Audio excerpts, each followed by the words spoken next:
Atas. Kini, Sok. Oke, siap. Siji, dua, tilu. Assalamualaikum warahmatullahi taala wabarakatuh. Waalaikumsalam warahmatullahi wabarakatuh.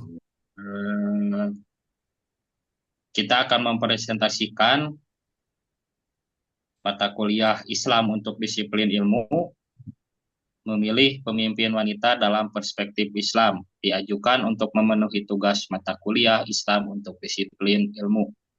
Disusun oleh Azhar Al-Ghifari, Arya Satsamanggala, Diki Ahmad Sadikin. Di next, Kang. Kepemimpinan merupakan salah satu aspek penting dalam kehidupan bermasyarakat, karena pemimpin memegang peranan utama dalam menentukan arah kebijakan dan pembangunan. Dalam konteks Islam, kepemimpinan memiliki dimensi spiritual dan moral yang harus sesuai dengan ajaran Al-Quran dan hadis. Kepemimpinan perempuan dalam Islam sering menjadi perdebatan di kalangan ulama. Perbedaan pandangan muncul dari interpretasi terhadap ajaran agama dan konteks sosial budaya. Di era modern, peran perempuan semakin meningkat, termasuk dalam kepemimpinan. Kajian tentang hal ini penting untuk memberikan pandangan yang sesuai dengan ajaran Islam dan relevansi zaman.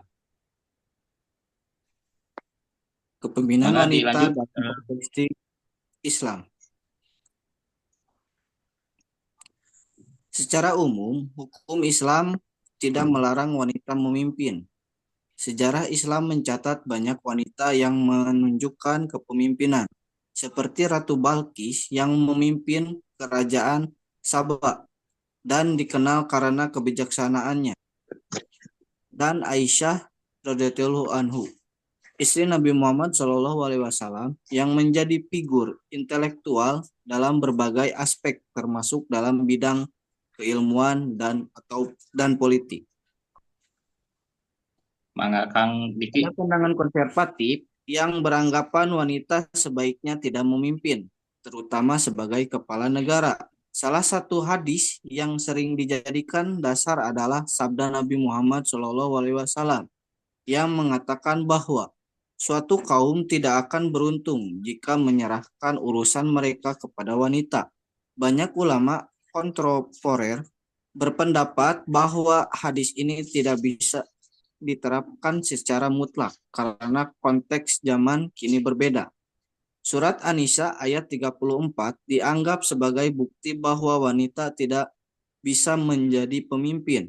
Tetapi pandangan ini juga dipengaruhi oleh faktor sosial dan budaya. Banyak masyarakat masih menganggap posisi pemimpin identik dengan laki-laki, sehingga peran wanita dalam kepemimpinan dianggap tidak sesuai dengan norma tradisional.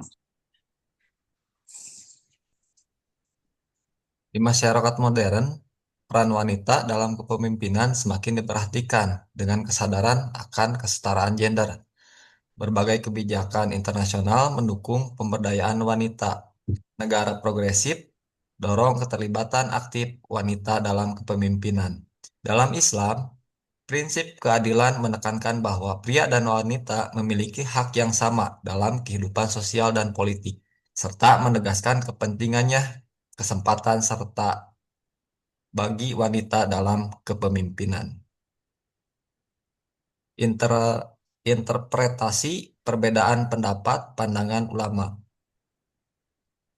Terdapat perbedaan pendapat di kalangan ulama klasik dan kontemporer terkait boleh tidaknya wanita menjadi pemimpin.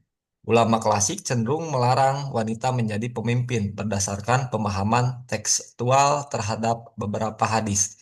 Namun, ulama kontemporer berpandangan lain dengan pertimbangan konteks zaman dan ayat-ayat Al-Quran yang menekankan kesetaraan gender. Dilihat dari perspektif kesetaraan gender, Islam mendukung konsep keadilan untuk semua tanpa memandang jenis kelamin. Islam lahir sebagai agama yang menyebarkan cinta dan kasih sayang untuk semua manusia. Ulama yang membolehkan kepemimpinan wanita. Ulama yang memperbolehkan kepemimpinan perempuan berargumen bahwa Islam mendukung kesetaraan antara laki-laki dan perempuan. Mereka mengatakan larangan tertentu tidak berarti larangan total.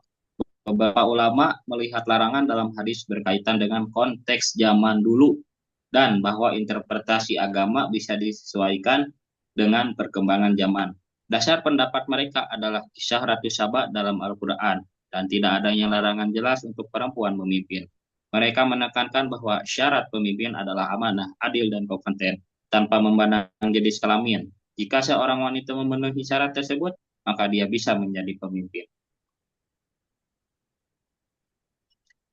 Ulama yang membatasi atau menolak kepemimpinan wanita. Beberapa ulama berpendapat bahwa ayat Al-Quran dan hadis menunjukkan bahwa laki-laki lebih pantas dalam kepemimpinan. Mereka menuju pada hadis yang menyatakan bahwa suatu kaum akan beruntung jika dipimpin wanita. Ada juga anggapan bahwa kodrat wanita yang emosional dan peran domestik tidak sesuai untuk kepemimpinan publik. Beberapa ulama menganggap bahwa ada ijma ulama klasik yang melarang wanita menjadi pemimpin negara. Pandangan mengenai kepemimpinan perempuan hanya dibolehkan dalam batas tertentu. Perbedaan pendapat muncul dari interpretasi dalil dan kontekstual yang mempengaruhi pandangan tersebut. Perbedaan ini menunjukkan kekayaan tradisi intelektual Islam yang mempertimbangkan berbagai sudut pandang. 1. Ulama klasik seperti Imam Ahmad, Imam Malik, dan Imam Syafi'i biasanya melarang wanita menjadi pemimpin, mengacu pada beberapa hadis yang mengekspresikan pandangan ini. 2. Ulama kontemporer berpendapat bahwa wanita ini bisa menjadi pemimpin jika memenuhi kriteria adil, amanah, dan bertanggung jawab. Islam mengedepankan keadilan tanpa membedakan jenis kelamin, dan kepemimpinan wanita dapat diterima jika kriteria terpenuhi. Terakhir, sejarah Islam juga memiliki contoh kepemimpinan wanita yang sukses. Meskipun terdapat larangan dalam hadis, perbedaan pendapat ini berasal dari pemahaman teks dan konteks zaman, tetapi prinsip keadilan tetap menjadi dasar dalam isu ini. Kriteria kepemimpinan dalam konteks Islam. Ada 7 syarat menjadi pemimpin menurut Al-Mawardi dalam kitab Ahkam Sultanawiyah. 1. Adil serta syarat-syaratnya yang menyeluruh. 2. Memiliki pengetahuan untuk berijtihad dalam berbagai kasus dan hukum. 3. Memiliki panca indera yang sehat. 4. Memiliki organ tubuh yang sehat dan tanpa cacat. 5. Memiliki gagasan untuk memimpin rakyat dan mengurusi kepentingan. 6. Memiliki keberanian dan sifat kesatria untuk melindungi negara. 7. Memiliki nasab dari suku Quraisy berdasarkan nas dan ijma. Selanjutnya, sedangkan menurut umumnya kriteria seorang pemimpin itu ada 3. Yang pertama, mempunyai pengalaman.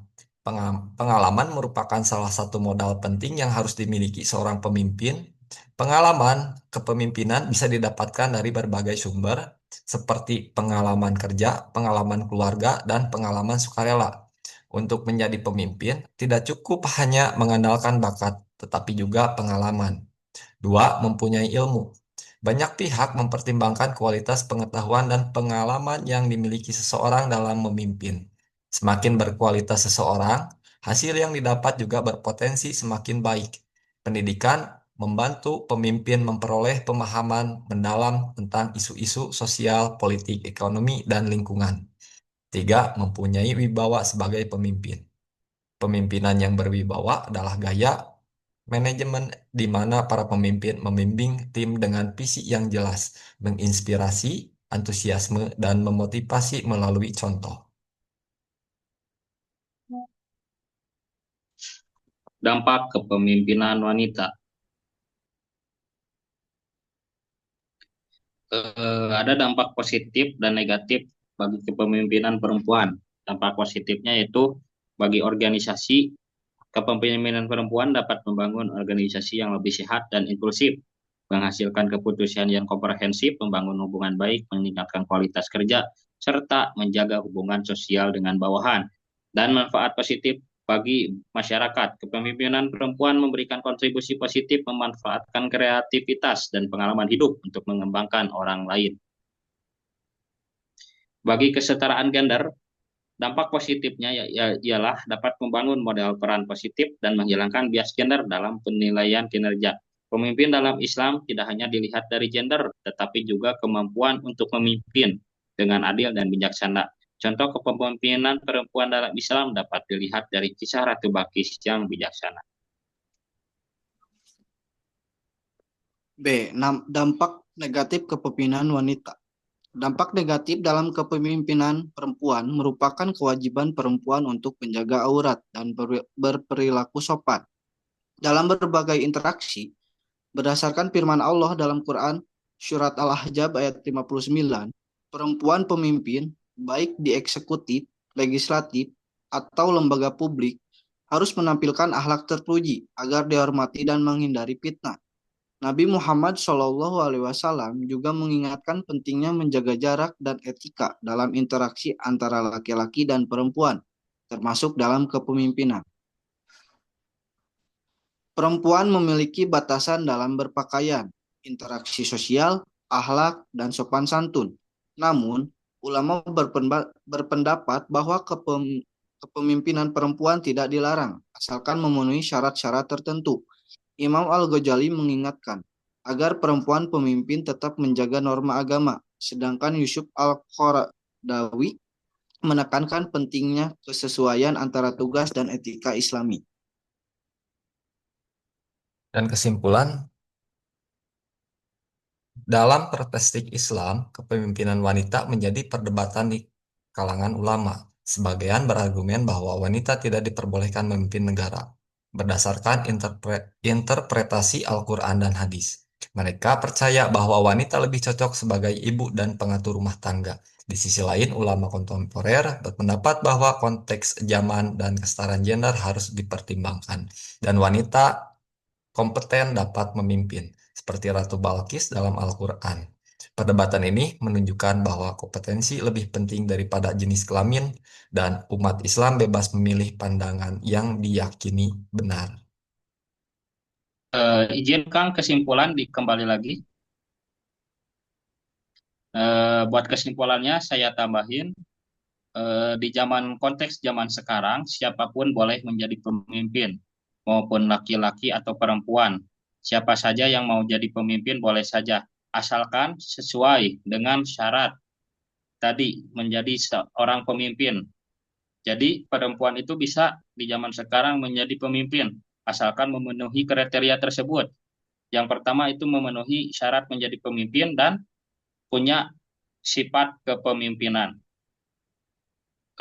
Sekian mungkin dari kita bertiga. Mohon maaf bila ada penyampaian yang kurang berkenan.